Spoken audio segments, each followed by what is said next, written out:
हरियाणा में कांग्रेस की करारी शिकस्त के बाद भूपेंद्र सिंह हुड्डा और कुमारी शैलजा की खुलकर लड़ाई अब सामने आ चुकी है। आपको बता दें कि कुमारी शैलजा ने मतगणना से ठीक 3 से 4 दिन पहले ही एक खुफिया तरीके से पत्र पार्टी के आला कमान को लिखा था। आपको बता दें कि इस पार्टी के आला कमान में जो लोग शामिल थे वो थे कांग्रेस के राष्ट्रीय अध्यक्ष मल्लिकार्जुन खड़गे और कांग्रेस के पूर्व राष्ट्रीय अध्यक्ष और कद्दावर नेता राहुल गांधी। इसमें कुमारी शैलजा ने मतगणना से ठीक 3 से 4 दिन पहले ही इस बात की जानकारी बाकायदा दी थी कि भूपेंद्र सिंह हुड्डा की कार्यशैली और नेतृत्व की बदौलत हरियाणा में पार्टी को करारी शिकस्त का सामना करना पड़ेगा। आपको बता दें कि कुमारी शैलजा ने बाकायदा कई कारणों का जिक्र किया था, लेकिन जिस कारण को कुमारी शैलजा ने बड़ी प्रमुखता से उठाया था वो था महिलाओं को लेकर के कुमारी शैलजा ने कहा कि भूपेंद्र सिंह हुड्डा ने महिलाओं की आवाज़ को बुलंद करने के बजाय उसको दबाने की कोशिश की है, जिसके नाते से पार्टी को महिलाओं का समर्थन नहीं मिल पाएगा। आपको बता दें कि कुमारी शैलजा लगातार हरियाणा में पार्टी के लिए महिलाओं की आवाज़ को बुलंद करती, महिला सशक्तिकरण पर बल दे रही थी, लेकिन कुमारी शैलजा को जैसे ही इस बात की जानकारी मिली कि अब पार्टी नेताओं के तरफ से महिलाओं के सशक्तिकरण के काम को दबाया जा रहा है, इतना नहीं भूपेंद्र सिंह हुड्डा भी महिलाओं के सशक्तिकरण को लेकर के कुछ ज़्यादा गंभीर दिखाई नहीं दे रहे हैं। इसी के नाते से कुमारी शैलजा ने खामोशी बरत ली थी, लेकिन अब कुमारी शैलजा को फ्रंट फुट पर बैटिंग करने का मौका मिल चुका है, क्योंकि हरियाणा में भूपेंद्र सिंह हुड्डा के नेतृत्व में कांग्रेस एक बार फिर से चुनाव हार चुकी है। 2019 के बाद 2024 में भी अब पार्टी को हार का सामना करना पड़ा और इसके नाते से कुमारी शैलजा एक बार फिर से भारी पड़ती हुई नजर आ रही भूपेंद्र सिंह हुड्डा पर। अब भूपेंद्र सिंह हुड्डा को लेकर के तमाम तरह की बातों को लेकर के जो कुमारी शैलजा की लड़ाई थी वो अब खुलकर सामने आ रही। कुमारी शैलजा ने साफ तौर पर कहा कि अगर पार्टी ने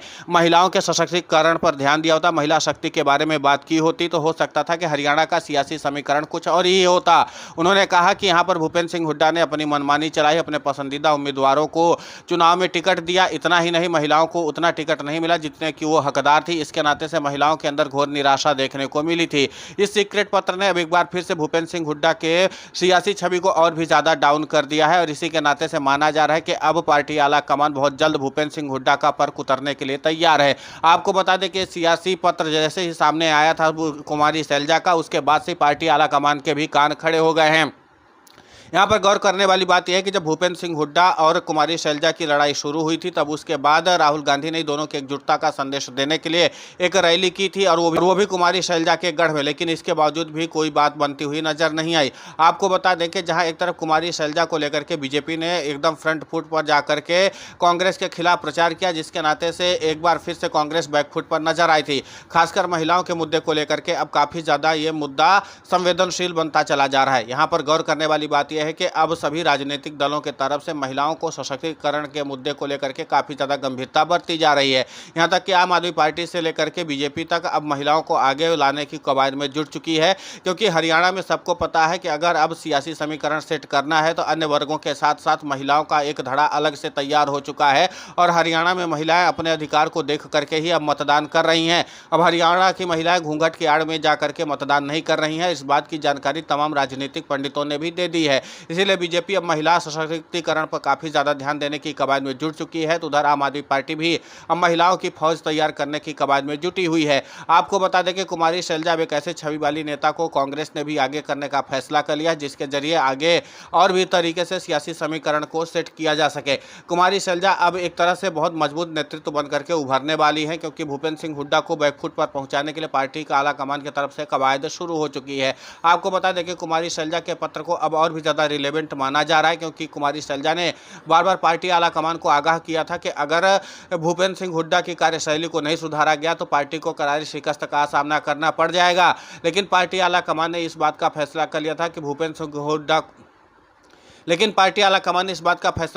भूपेंद्र सिंह हुड्डा के पास आखिरी मौका है, उनको अपने मन का करने देना चाहिए। लेकिन यहाँ पर पार्टी आला कमान ने बड़ी गलती कर दी। भूपेंद्र सिंह हुड्डा का आखिरी दांव सबसे कमजोर साबित हुआ या फिसड्डी साबित हुआ। इसी के नाते से पार्टी आला कमान अब हाथ मलता रह गया है और इसी के नाते से पार्टी आला कमान पर भी सबसे ज्यादा कुमारी शैलजा भारी पड़ती हुई नजर आ रही है। अब कुमारी शैलजा को ही आगे लाना कांग्रेस की मजबूरी भी बन गया है, क्योंकि यहाँ से जब बीजेपी ने इस मुद्दे को भुना करके अपनी सियासी गणित को सेट कर लिया, तो अब पार्टी आला कमान को लगता सकता है कि क्यों ना कुमारी शैलजा को ही आगे करके बीजेपी को डोमिनेट किया जाए, क्योंकि बीजेपी को अगर डोमिनेट करना है तो सीधी सी बात है कि कुमारी शैलजा को आगे लाना पड़ेगा। अगर भूपेंद्र सिंह हुड्डा को लगातार पार्टी आगे रखती है तो जाहिर सी बात है कि बीजेपी को एक बना बनाया मुद्दा मिलता रहेगा और बीजेपी लगातार भूपेंद्र सिंह हुड्डा पर भ्रष्टाचार से लेकर के तमाम तरह के आरोप लगा देगी। उसके बाद भूपेंद्र सिंह हुड्डा बैकफुट पर नजर आते रहेंगे, जबकि कुमारी शैलजा की छवि बेहद साफ है और निर्दाग है। इसके अलावा कुमारी शैलजा दलित भी हैं, जिसके नाते से बीजेपी उन पर हमला बोल नहीं सकती। इतना ही नहीं, कुमारी शैलजा महिला भी हैं, इसके नाते से महिला सशक्तिकरण का भी संदेश कांग्रेस दे सकती है और यहाँ के नाते से